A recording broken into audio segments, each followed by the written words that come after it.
When a child is given a toy, takes good care of it, keeps it clean, changes the batteries, the toy could last for many years. But if the child is irresponsible with his toy, neglects it, leaves it exposed to the elements, or plays too roughly with it, it can break or be damaged.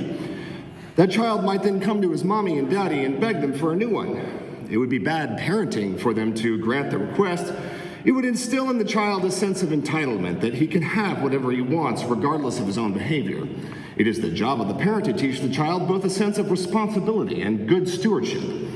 You see, when it comes to the issue of what to do with our aged city hall, the people of Dallas are the parents who for decades have blessed you, the city staff, and the city council with hundreds of millions of tax dollars with which you were meant to wisely steward to maintain your toy, City Hall, in this case, to continue the analogy. Sadly, your poor stewardship of city property is a pattern of behavior. Be it our Swiss cheese streets, outdated stoplights, crumbling city buildings, or disastrous real estate deals, the city of Dallas has demonstrated an astounding level of incompetence when it comes to spending taxpayer money and taking care of its own property. It would be misguided for me or anyone else in the city to encourage you to find a new home for your offices rather than taking responsibility for the current one. The reasons for this are legion, but I'll list a couple. One, the building is paid for. The cost of building a new one would far exceed the cost to repair this one. Two, this city is broke.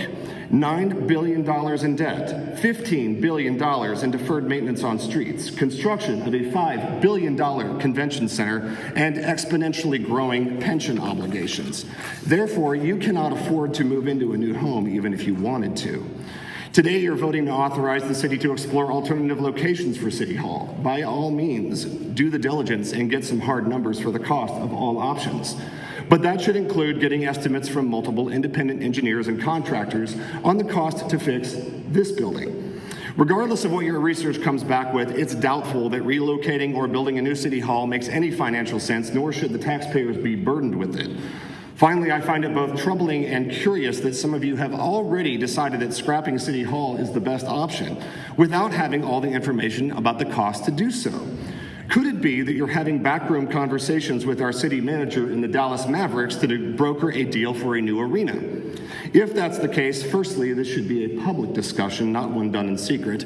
Secondly, if there is a deal on the table, I hope you'll have sense enough to make it worthwhile. In other words, make the Mavs pay for your new building. Don't negotiate a deal to sell off this land only to be left trying to figure out how to pay for a new location, all in the name of keeping the Mavs in Dallas.